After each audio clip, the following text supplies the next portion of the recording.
I am thrilled to be here once again with Sara Vaezy, newly appointed as Chief Digital Officer of Providence Health. Sara, it's such a pleasure to talk to you again. Welcome back to the show.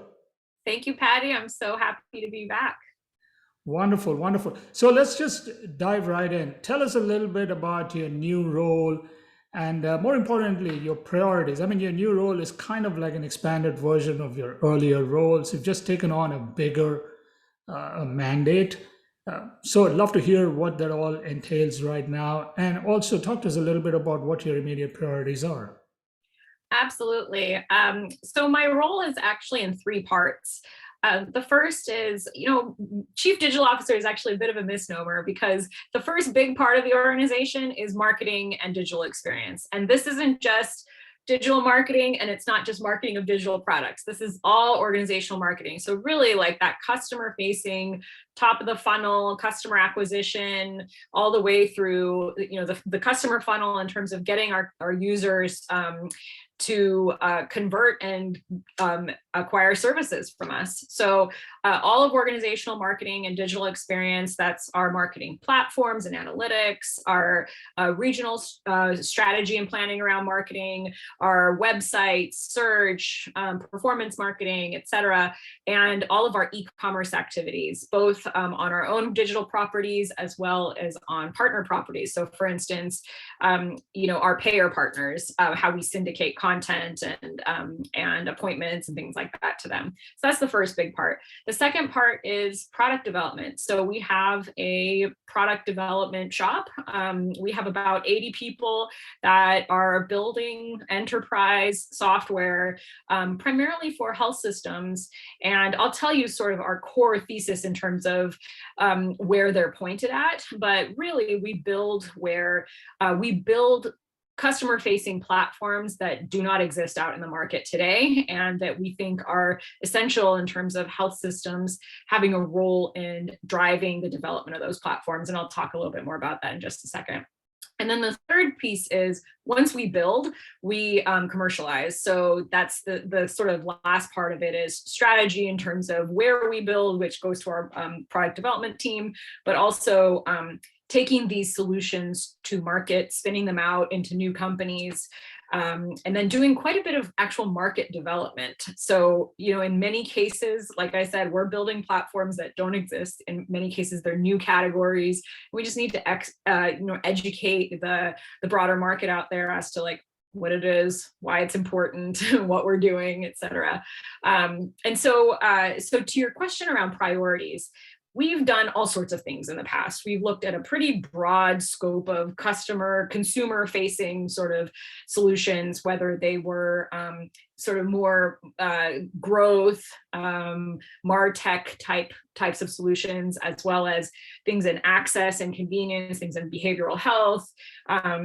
We've done work in health equity. And in the last 6 months or so, and in particular this year, in this past quarter, we've really doubled down on just focusing all of our efforts on driving the growth value proposition for the organization, the growth imperative, really. So, in most industries, and I'm not talking about modernizing infrastructure in these industries, I'm talking about like digital transformation from a customer facing perspective. The primary place where digital has a real role is in generating demand, aggregating demand, and capturing demand. And that's what we're doing, right? We're driving growth for the system through customer acquisition, customer retention, through engagement, and capturing LTV. So, we're changing the CAC versus LTV equation for a health system, which is difficult to do. So that's where we're focused today is growth, profitable growth all day, every day.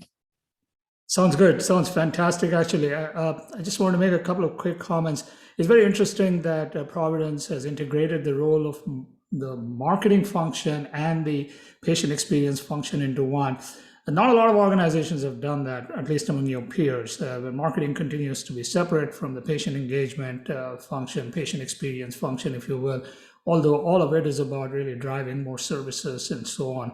And of course, at Providence, you have a clear separation between all the IT enablement and the infrastructure, and BJ Moore has been on this show as well. I just want to make A quick question for you. You mentioned the product management approach, and this is something I'm increasingly hearing among Mhm. health systems that are choosing to define the digital function in product management terms. Care to comment briefly on why that is the case? Oh, it's a good question. I think there are a lot of different answers, but here's one answer, which is that uh, I think infrastructure and enablement only go so far. You really have to think about the problem that you're solving for your user all up, the whole end-to-end experience, and that's what product managers do. They think about the entire problem and um, starting from the customer backward, hopefully. And so that's one thing. And then the other piece is in healthcare, it's not um, and actually I would say in any other industry, digital unlocks new business models, and you really have to take that product management approach in order to unlock new business models. Otherwise you're just enabling the same kind of core business. We have a lot of that too in healthcare, of course, but unlocking the new business models, operationalizing digital in the context of new forms of access, for instance, like and I think we'll get to this in a little bit, but multimodal care, it's Mhm. not just about substituting a physical visit for a virtual visit. There's a lot more to it than that if you really want to solve both the consumer problem as well as the health system problem.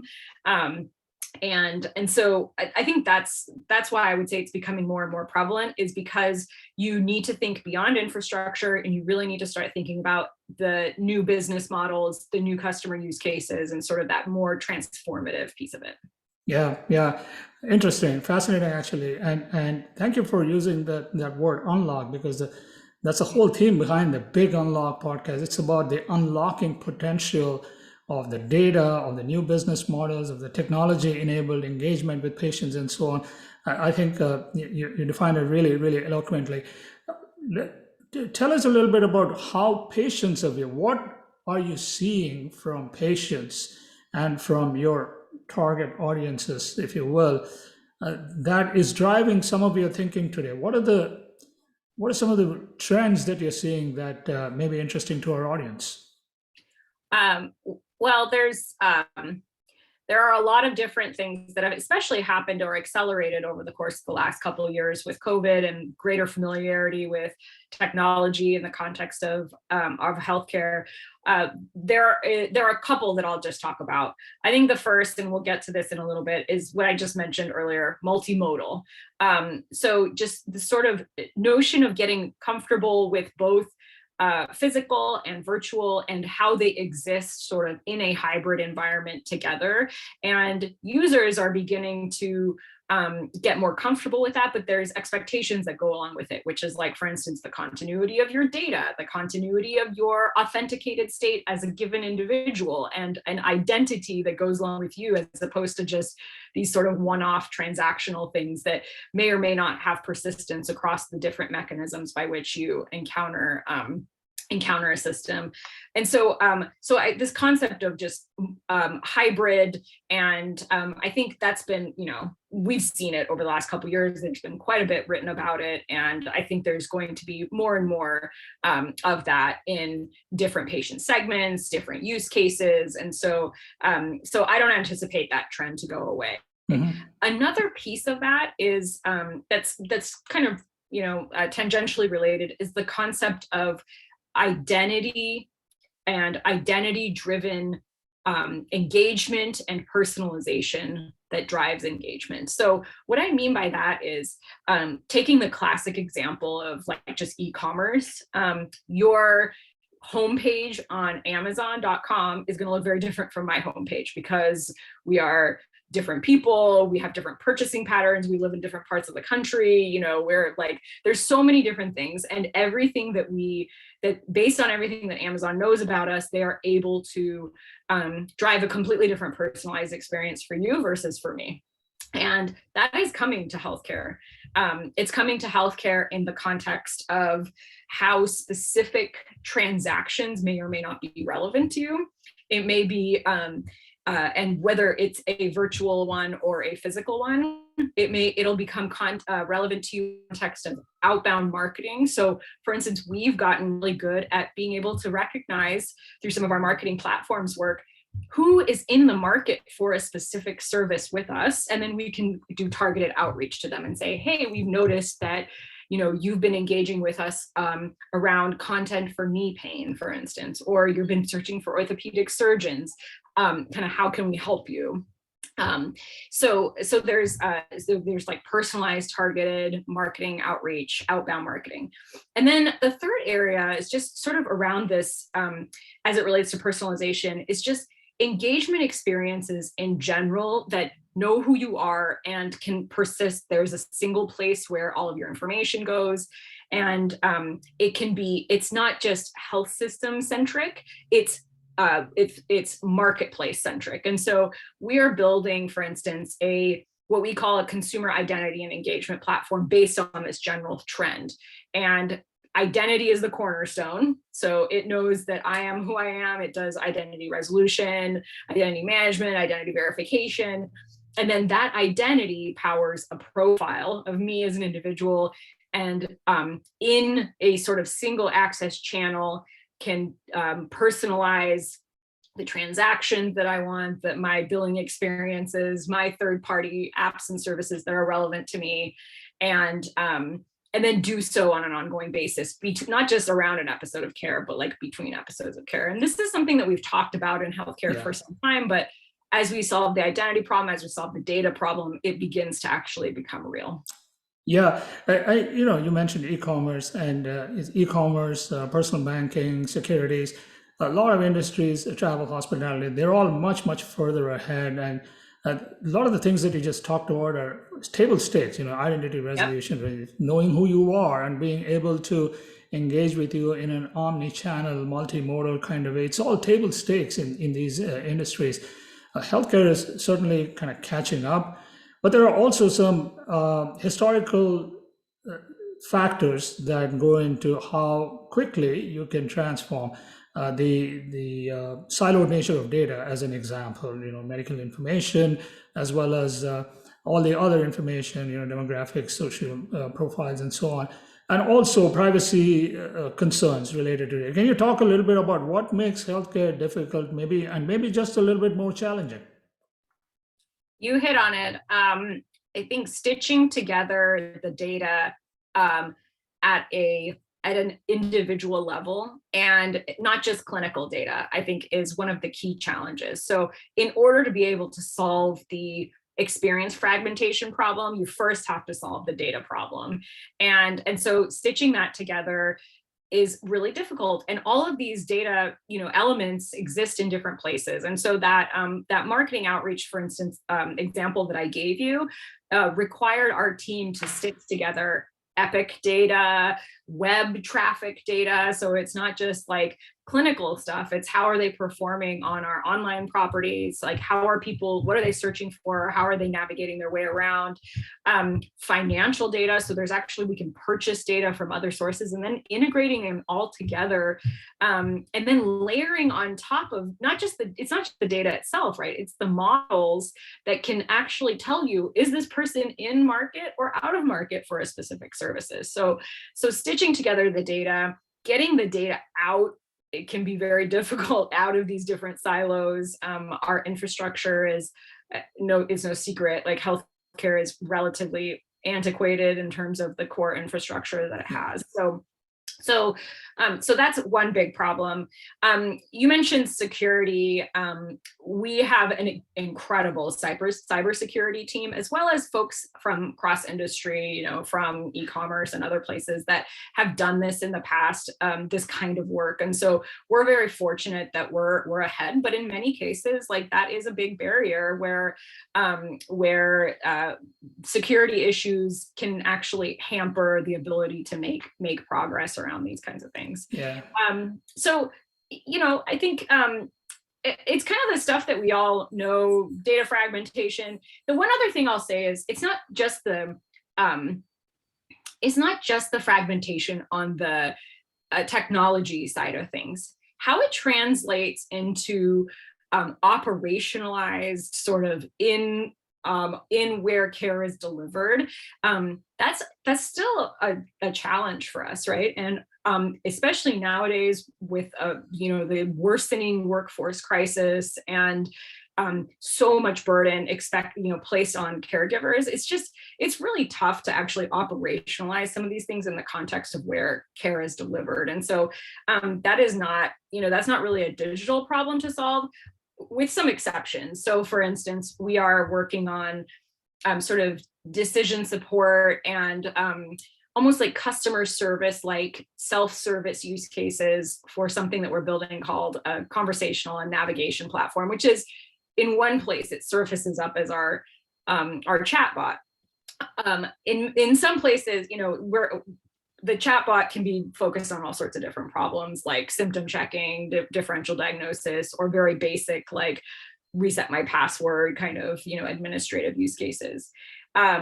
What we're working on is what the inbox management problem for our caregivers. And in inbox management, you can tackle it at many different places where those pain points occur. And there's a lot of work being dedicated to, like, sort of once a message is generated, triaging it and having different roles on a care team tackle different problems or different types of messages. What we're working on is way upstream of that, which is to say, why are those messages being generated in the first place? And how can we provide our customers, our users, with tools and content to prevent them from being generated, to prevent those messages from being generated in the first place, or some proportion of them. And so there are ways to tackle that sort of in-person experience or the stuff that gets generated around a specific encounter as well. But there's a tremendous amount of data that's required in order to be able to do that. So then we come full circle and go back to the data problem. Yeah, well, we talked a lot about access. Let's talk a little bit about the care delivery. I think you touched very briefly upon it. With care becoming virtual or some kind of a hybrid model where they're getting some parts of their care at home. They may come into the clinic for something, they go back, but they want to maintain some continuity in the care pathways and in the care modalities, but also in the communication process. So you're not asking them for the same things over and over again, authenticating them, etc. How much of this has, at Providence, how much of this have you sort of implemented? I mean, I try to find analogies in other industries. Retail, for instance, buy online, pay in store. It's kind of been there for a while now, BOPIS, as they call it.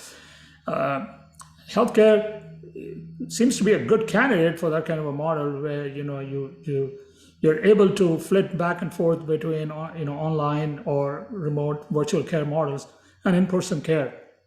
And the tech is there, but the seamlessness of the experience is lacking.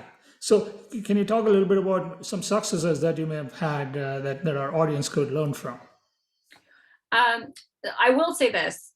We're at the very beginning stages of this journey. And so the cornerstone of this is identity. You have to have identity that transcends beyond the clinical system of record, because not all of this sits within the system of record. And so if you're ceding your identity to just the EMR, that's the first challenge that needs to be overcome. So there's that piece of it. And we have a simple patient identity platform that we built that we've got now over 4 million accounts on this platform, and it does all of this resolution for us. In terms of the pulling the identity out, doing all the things that we talked about around IAM and verification and so on. But it also does identity federation, so it can do federation to third parties and to services outside of the system of record. That's kind of one very core element in terms of being able to do this more broadly. And so I think that's the key. That's the first key. The second is starting to then think about how customers across both physical and virtual actually go through a funnel Yeah. and how they convert into buying a service. And so we through a combination of our product development as well as our digital experience teams, we incubated a technology called DexCare, which we spun out last year. And that does three things, with identity sort of at the root of it as well. And they've got their own SSO platform, which is first is around that whole demand aggregation piece. So this is like ensuring that your services are discoverable to a user, and those services could be physical or they could be virtual, right? You don't want to like artificially silo them and put people down one specific path without giving them the options that are most relevant to them. The second is then navigating folks to what is most appropriate based on their intent and motivation, the clinical appropriateness, as well as like operationally how the delivery system is structured. And then the third piece is matching the supply to demand. So, and this becomes very interesting in a hybrid environment, right? Because in a hybrid environment, it's not just it's available or it's not available. There's different types of services. When you start going into a virtual modalities, it could be synchronous or asynchronous. It could be video, or it could be chat based. You know, so it really like the complexity really increases from there. And so so with identity, first to understand who the user is, to be able to do the navigation, to surface up the options that are relevant to them, and then to convert them into a service by matching supply to demand. That's another way by which, you know, we've actually done this work and operationalized it and have seen really tremendous results. Like 30% of the patients that come in through this digitally enabled channel for us are new to the system. 80% of them are commercially insured. They stay with us. So we do actually have relationships with them, and it generates downstream revenue for us as well. So it's not just a one-off. Yeah, fascinating stuff. Let's talk. Let's switch gears and talk about the technology enablement. You know, a lot of it. I know, DexCare and a couple other companies like that you've spun out from within Providence. So it was all innovation that happened inside Providence, and now you've seen a commercial opportunity. You've spun it off. Xealth is one of them. DexCare is another. But you're also harnessing innovation from the marketplace, and the digital health innovation ecosystem is going through a little bit of a moment right now. So I'd love to hear your thoughts on what you see happening to these thousands of digital health startups who between them have thousands of solutions. They're all good. They're all very smart people. They've all raised some money. But now we are seeing a slight change in the funding environment, and that could mean trouble for some. What are your thoughts on what's going on? It's definitely going to mean trouble for some and potentially many. I think we've gone through an exciting but relatively undisciplined period, and now that the financial tides are turning, we're going to have to become disciplined out of necessity. The financial state and financial health of buyers, often health systems, is not good right now. And so we're, as we think about solutions to engage with, getting value for those solutions, demonstrated value is going to be absolutely the like top priority, right? So demonstrated ROI, not sort of vague, fancy hand waving and unjustifiable multiples.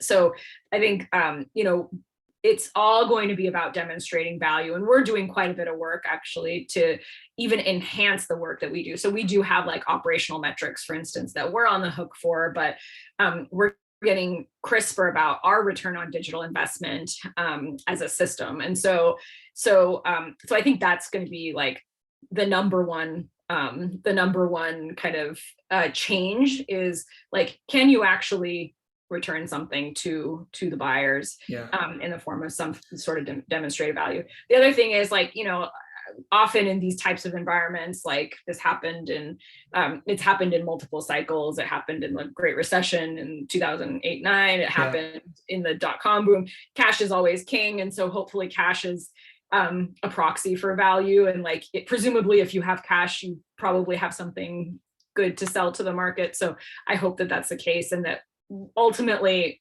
with this culling that will happen, we'll end up with solutions that are really meaningfully like Yeah. moving the needle for us. Well, cash is king, and it's even better if the cash is internally accrued through business as opposed to, That's right. through investor funding. But yeah, all the talk is about how much runway you have. How long can you make it stretch? You're not going to have the next round for a while, and so on and so forth. Have you had to make difficult decisions with your portfolio of startups? You don't have to name anyone, but have you had to really look hard at someone and say, you know what, it's not working? In our system, we are actively going through those discussions right now. And I suspect every single health system in the country is going through that. And even for our internally, led efforts, we're looking and saying, do we really need to do this or not? Is this that important? Is it that foundational? And the answer is, generally speaking, yes, because we've done the homework to say that this platform does not exist, and it's important enough from a kind of differentiation perspective that we absolutely need to build it.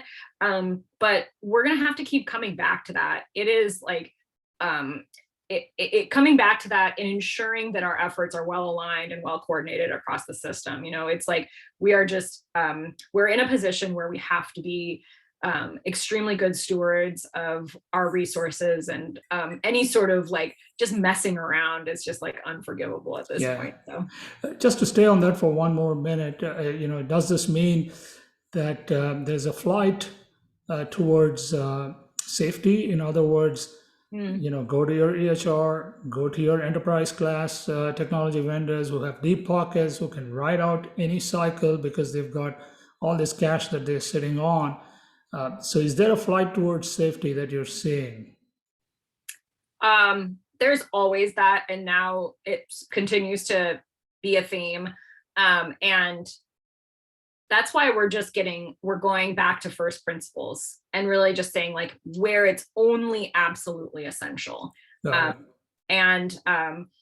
and the definition of absolutely essential may change. That's not something that I think is not a foregone conclusion that these things are absolutely essential at this stage. And depending on how performance improves over the coming quarters, that definition may change. Yeah.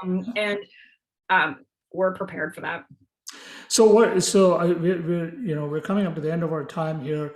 What do you see as the macro outlook for the next, let's say, 12 months or so? And what are you preparing for within? What kind of scenarios are you playing out, especially as it relates to digital health investments, continued investment in digital health programs, or digital health startups, or even your own innovation programs? What does the macro outlook tell you?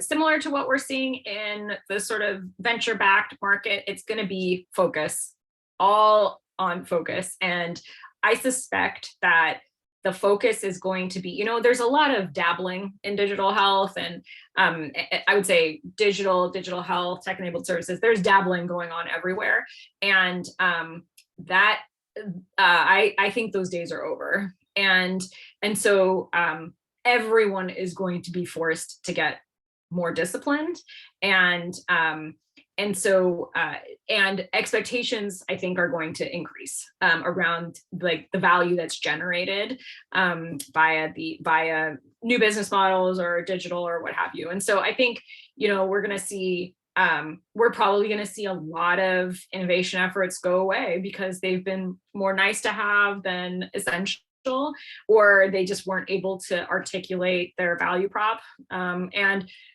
they may have been extremely valuable and they just weren't able to communicate it or quantify it. And so I think, this is not to say I'm pessimistic. I just think it will be a really tough time. Health systems are going through a turning point, and it's an absolutely needed turning point in how we do our business, how we serve our customers, and how we're sort of structured in order to do so. We're all going to get leaner and meaner, and that's good. That's good for affordability. It's good, from a macro perspective, it's good.